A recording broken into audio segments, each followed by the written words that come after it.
দর্শক মণ্ডলী, আমি এখন আছি ইলফুড লেনে। আমার পিছনে আপনারা লক্ষ্য করছেন যে বেশ কিছু ফায়ার সার্ভিসের গাড়ি এসেছে, পুলিশের গাড়ি এসেছে। এখানে কিছুক্ষণ আগে আগুন লেগেছে একটি বাড়িতে, যে বাড়িটি এই যে আমার পিছনে যে রাস্তা মানরোজ রেস্টুরেন্ট, খুবই জনপ্রিয় একটি রেস্টুরেন্ট ইলফুডের, এটার পাশে কিংস্টন রোড। এই কিংস্টন রোডের 1 নম্বর বাড়িতেই আগুন লেগেছে এবং এখনো পর্যন্ত আমরা কোনো হতাহতের ঘটনা জানতে পারিনি। তবে আগুনে বাড়িঘরের বিপুল ক্ষতি হয়েছে বলে ধারণা করা হচ্ছে। এই মুহূর্তে ইলফুড লেন যে সড়কটি রয়েছে, ব্যস্ততম সড়ক, এই সড়ক পুরোটাই বন্ধ। আপনারা দেখতে পাচ্ছেন যে পুলিশ এখানে কর্ডন দিয়ে রেখেছে।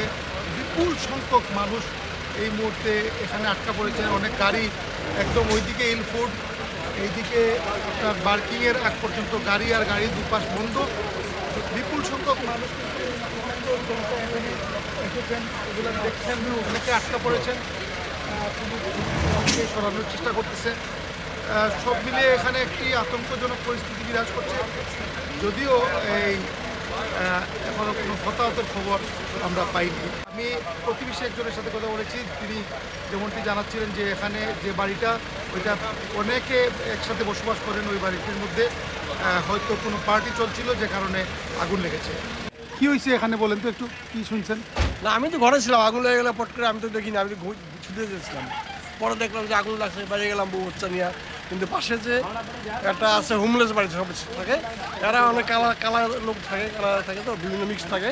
ওরা হয়তো কোনো অনুষ্ঠানে পার্টি সার্টি করতেছিল, কিছু খাইছি গেছে, আগুনটা ওখান থেকে আগুনটা সূত্রপাত। কি পরিমাণ ক্ষতি হয়েছে এখানে দেখছেন? হ্যাঁ, আমি বলতে পারবো না। তবে পরে 1 নম্বর বাড়িতে আগুন লাগছে, 3 নম্বর বাড়ি অনেক ক্ষতিগ্রস্ত হয়েছে, পাশে কি আসাটা অনেক ক্ষতিগ্রস্ত হয়েছে। এইটা কোন স্ট্রিট? এটা হলো কিংস্টন স্ট্রিট, কিংস্টন। কিংস্টন, ওকে, কিংস্টন রোড। Kingston road. আমি কিংস্টন রোডের উপরে থাকি, একই সাথে। ও, আপনি এখানে থাকেন? হ্যাঁ, আমি এখানে থাকি। ফ্যান্টাস্টিক। আমি করতে পেরে গেছি। ওকে।